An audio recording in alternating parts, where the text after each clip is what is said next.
Good morning and welcome. This is Pastor Lucy Painter with your daily insight, and this is Waiting Day 2.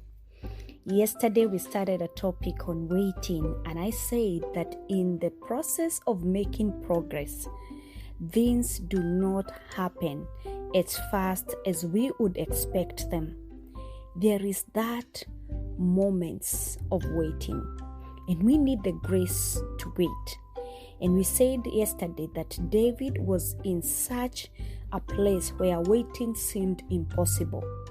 But he waited anyway, because he knew that he was waiting for a God who never disappoints. And God heard his cry. He rescued him from the pit that was full of mud and clay. And he lifted him from that pit and set his feet on solid ground, put a song of praise in his mouth, and it became a testimony, an encouragement for you and me today. And today I want us to look at somebody else who was in a position to wait, but he failed in the test of waiting. From the book of 1 Samuel 13, from verse 7 to 14. This is the story of King Saul. The Bible says from verse 7, some of them crossed the Jordan River and escaped into the land of Gad and Gilead. Meanwhile, Saul stayed at Gilgal, and his men were trembling with fear.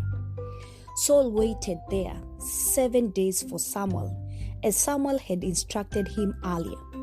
But Samuel didn't come. So this was a time that Saul and his troops were faced by the enemy. The Philistines were marching and they were ready to attack the Israelites.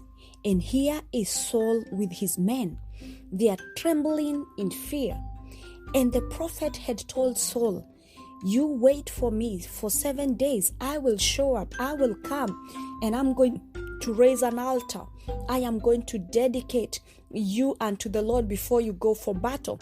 Because if you read the Bible in the book of Deuteronomy, there are laws which are called the laws of warfare, and what is expected of the prophets and the priests. They're supposed to pray for the armies, for the host before they go for battle.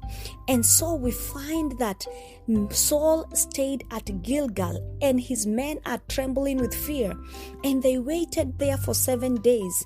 But Samuel did not come. Saul realized that his troops were rapidly slipping away. And in that moment of danger, in that moment of despair, he demanded and he said, "Bring me the burnt offering and the peace offering." Remember, his office is the kingly office. He is not a priest. He is not a prophet. He is not supposed to be the one offering the burnt offering. He is not the one to offer the peace offering. But because he is failing at these moments of waiting, and he is feeling that I need to do something, I need to be in control, he says, he demands, "Bring me the burnt offering, bring me the peace offering." And the Bible says, and Saul sacrificed the burnt offering himself. And listen to the sad part. Just as Saul was finishing with the burnt offering, Samuel arrived. Just as he was finishing, Samuel arrived. Saul went out to meet and welcome him. But Samuel said, "What is this you have done?" Saul replied, "I saw my men scattering from me, and you didn't arrive when you said you would. And the Philistines are at Micmash ready for battle. So I said, the Philistines are ready to march against us at Gilgal, and I haven't even asked for the Lord's help. So I felt compelled to offer the burnt offering myself before you came." And Samuel said, "How foolish!" Samuel exclaimed. "You have not kept the command the Lord your God gave you. Had you kept it, the Lord would have established your kingdom over Israel forever. But now your kingdom must end. For the Lord has sought out a man after his own heart. The Lord has already appointed him to be the leader of his people, because you have not kept the Lord's command. What a pity. What a sad story. Just because Saul was not able to wait just a little longer. Immediately after he finished offering the burnt offering, immediately after he had just messed up, Samuel appeared. And there is Saul with his excuses. How many times have we given the Lord excuses why we didn't wait? We couldn't wait any longer. Listen to his excuses. He's saying the Philistines are ready to march against us. We know they're just close. They're ready. They're at Micmash. They're ready for battle. We haven't even asked the Lord for help. You know, the urgency to act is the need to be in control. It shows that we cannot let God be in control. We want to do it at our own timeline. That is why we can't wait. This is what is displayed by this foolishness that Saul does by doing the duties that are not his. His office was the office of the king, but he performs the duties of a priest. He offers the burnt offering. He offers the peace offerings. Yet that is not what he was supposed to do. May the Lord help us.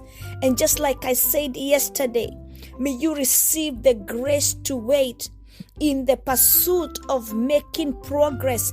Receive the grace to wait. We don't want to have regrets that you missed it like Saul. It was just he had waited 7 days.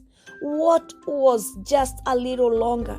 What was just a few more hours? And those few more hours costed him his kingdom. May you receive the grace to wait a little longer. Hold on a little longer. Don't mess up your destiny just because you can't wait a little longer. Don't give me an excuse that, you know what, I want to get married, so I can't continue waiting. I have to get a spouse, whichever way. You know, we give all these excuses why we can't wait a little longer. But this morning, I want to encourage you, my listener, receive the grace to wait. Wait a little longer. Wait a little longer. Don't mess it up. Wait a little longer. We can trust God. He never fails. He never fails. Let's trust His timeline. His timing and our timing are not the same. But when He does it, the Bible says He makes everything beautiful in its time. Shalom, this is Pastor Lucy Painter with your daily insight, and this is Waiting Day 2.